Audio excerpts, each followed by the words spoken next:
What's up, you guys? I'm Dan. This is Frugal Not Cheap. Last week we talked about the impact of basically expense ratios over time, the impact of fees, and how they can really make a big difference.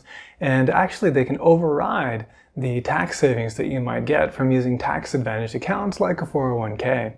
So we looked at an example both in Thailand and in the US, and you can check this video out if you want to learn more. Anyway, this video got me thinking, and I really had a good time talking about kind of these sort of basics of investing. And I kind of wanted to do another video about that. And one of the most powerful things that we can look at really is the impact of compound interest and time. Specifically, I'm thinking about some people that might be thinking, well, I'm not making very much right now. I'm in my early 20s. And it's really hard to save much at all. I'm just going to wait until I'm like 40 or 45 and I've got a higher income. Isn't that going to be okay? So is it? Because actually catching up is very difficult, and that's what we're going to look at in today's video.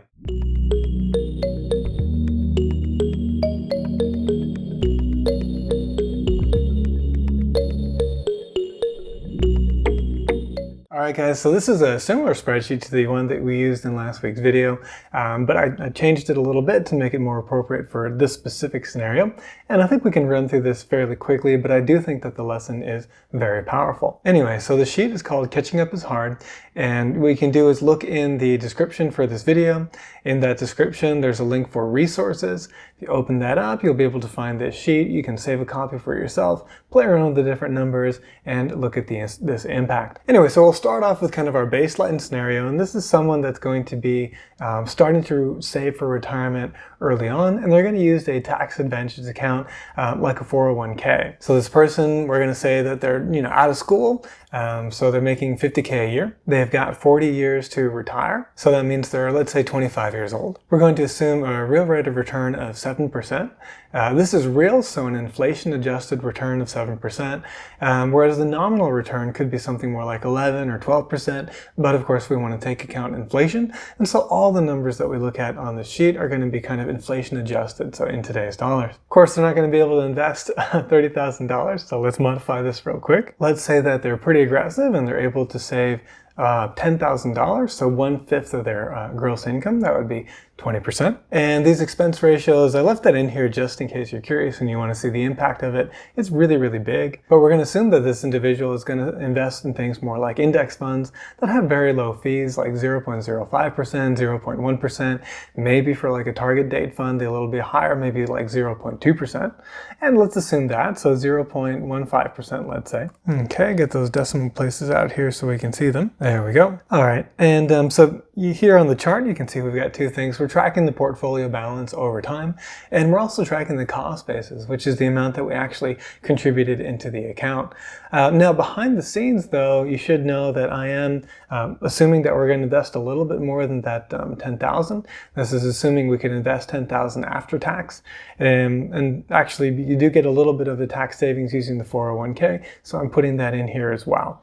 So there are some hidden sheets if you wanted to compare to other scenarios, if you want to look at pre-tax versus after-tax, just so you know. But for the purposes of this video, that little nuance isn't going to make a huge difference in the numbers that we look at, because again, we're going to compare apples to apples. So we're going to compare under the same saving scenario for someone who's got 40 years before retirement to someone who's got much less time. So for this individual who's got a lot of time, they're going to end up putting in less than $500,000, $446,800 over their working career, which as you can see here, we've got those 40 years. But their balance is actually going to end up being over $2 million, $2.14 million to be specific. So that's pretty awesome. I think they're going to be in really good shape for retirement. Using the 4% rule, basically the amount you can withdraw from your portfolio every year in a manner that leads to a high degree of success. In other words, survivability for your portfolio over the long run in retirement means that you could take about $80,000 a year as your income, and then this individual may or may not also have some Social Security or other kinds of old age income as well. So that's pretty great. And by the way, just a quick aside, if you're thinking, wow, Dan, 20% is really aggressive, I could probably only do like 10%. Let's do that as well. So we'll just invest $5,000 instead.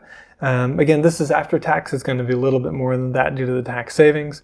But you put in less than $250,000 here, $223,000, and you still end up a millionaire by the time that you retire. And again, that's in today's dollars, accounting for inflation. All right, so that's pretty amazing. Now, what if we wanted to become a millionaire by the time that we retire, but we were going to start much, much later? So let's say our runway was only going to be 20 years. Well, here we go. So we've got only 20 years to retire. Well, at this rate, you'd only have time, if you're only going to put in the 10,000 a year, to put in 111,000. And your portfolio would end up being less than $250,000, 223,000. So not going to be enough. We're in dire straits. But of course, as we mentioned in the beginning of the video, the idea is like, hey, I'm going to make more money when I'm older, and then I'll be able to put a lot more in. Is that going to be enough? So let's check it out. So let's say that our income is going to be double, 100,000. And that means that we're going to put in quite a bit more, because actually, like, when you double your income, your disposable income doesn't just double, it increases by a higher amount because our overhead is lower. But anyway, let's say that we're able to put in now, let's go to 10,000 first and see what that does. Ooh, not enough. We're still only $500,000. So let's say we triple our investment to 15,000. Should be very comfortable on the 100K salary. Depending on the size of the family, we'll assume single. Still, only 726,000.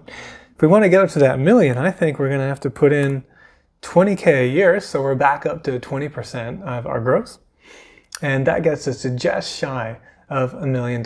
So this is, contributing a lot more. We're having to put in $483,000 overall. Whereas before, going back here to the 40, and we're putting in the 5,000. Oops, here. There we go. We're only having to contribute $242,000 into the account. So that's the whole thing, is that by waiting a long time, we're missing out on the magic of compound interest, which is ridiculously powerful. And the reason why the best time to start investing is as early as possible. In general, again, this is not specific investment advice for anybody, but this is just the general way that compound interest works. The sooner you get going, the better. And it makes a huge, huge impact. So trying to catch up later in life can be really difficult. Let's say we wanted to get to that $2 million that we looked at originally, and we only have those 20 years to retire. Well, we've got to cut this down to 20 years. And let's say we're investing, oh gosh, it's not enough. Not even 30,000 a year is enough. You can guess there while you're watching. Yeah, it looks like it's going to take us about $45,000 a year in order to get over the $2 million mark in our portfolio.